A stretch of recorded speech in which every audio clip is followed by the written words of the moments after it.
కానీ ఎప్పుడూ అమ్మ దగ్గరే ఉండేదాన్ని.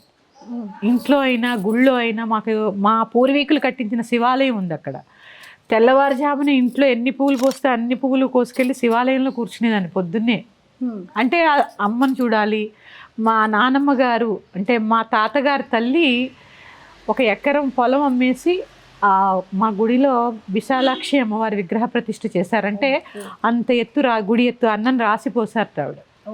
నేను ఆ గుడి మా పూర్వీకులు కట్టించిన గుడి అనమాట. ఎందుకో ఆ గుడితో నాకు ఒకలాంటి సంబంధం. ఆ గుడిలో రత్తయ్య శాస్త్రి గారని పురోహితులు ఉండేవారు. నేను పువ్వు రోజు గుడికి పట్టుకెళ్ళడం, ఆయన ఒక చిన్న పటిక బెల్లం ముక్క నా కోసం తీసి పెట్టేవారు. అంటే పిల్లలు ప్రసాదం కోసం కదా వెళ్తారమ్మా, కానీ ఆ ప్రసాదం కోసం వెళ్ళి నాకు ఒకరోజు ఆ శివయ్యని అమ్మని చూడకపోతే ఏదోలా ఉండేది. అంటే ఆ ప్రయాణం నా చిన్న వయసు నుంచి అక్కడికి వెళ్ళడము, వాళ్ళిద్దరిని చూడడము, వాళ్ళతో మాట్లాడడం నేర్చుకున్నాను ముందు.